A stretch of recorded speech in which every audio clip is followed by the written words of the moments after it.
Bill Schmedes here, owner and inventor of the Impact Press Training Iron. We're in day one of training. We want to thank you for your purchase. Congratulations, you're about to take your game to the next level. We're excited that the Impact Press has already received 2 awards for being one of the top training aids in the business right now, and we know it's going to help your game. So let's talk about what we need to do when we first get the Impact Press.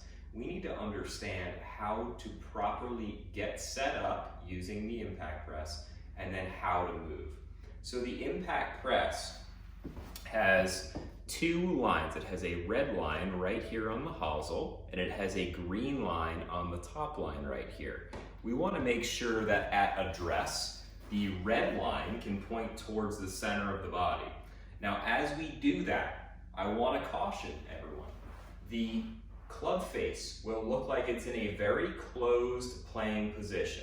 And if you do this correctly and you get the red line to point towards the center of your body, the logo on the grip will also match and point towards the center of the body. So that's a good rule of thumb to look for, is the red line and the logo on the grip to match at address. At this point, the sweet spot of the golf club is going to look like it's going to be pointed almost towards your forward toe.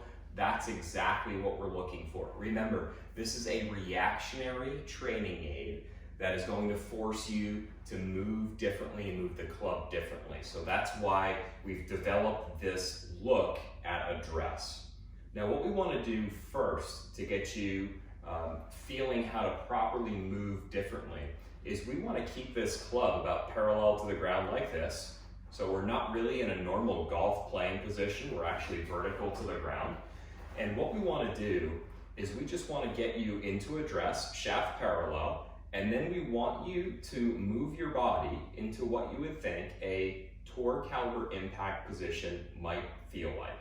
Now, the best players in the world will get more weight into their forward side. Their hips will rotate, their shoulders will rotate, and there will be some form of tilt. As you can see, my trail shoulder is below my lead, same thing with my trail hip and my lead. So we can just go parallel and go into impact. You just want to get a good feel for kind of what's going to go on, and you'll notice as I'm doing this, my hands will actually start to push forward, and if we were in a playing position, they would be off my forward thigh. Now, I've measured a ton of tour players. All tour players, whether they're hitting a pitching wedge to a driver, the hands at impact will always be off the lead thigh. There will always be more weight and pressure into the lead side.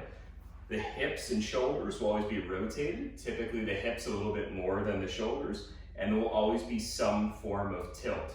So it's really important to understand that you're going to start to work differently. It's going to feel different, and that's a good thing. So after we do a number of shaft parallels right here to the ground, I then would like you to get into what would feel like a playing position. So now the club's going to go onto the ground. The red line and the logo on the grip are going to go right towards the center of your body. Again, the club face is going to look very closed in the playing position. And then without making a backswing, we want you to do the same thing with the club on the ground, where we're just going to shift, turn, and tilt, and we're going to get our hands to finish right off of our lead thigh. So you can see, if I'm doing this correctly, I have forward shafting as my weight's forward, as I'm turned, and as I'm tilted. This will give you a really good feel for what you're going to have to do as we deliver the club into the golf ball at impact. The next video we're going to do, we're going to start to add a golf ball. We're going to make small versions of a golf swing, and you're going to start to deliver the golf club into the hitting area like you never have before.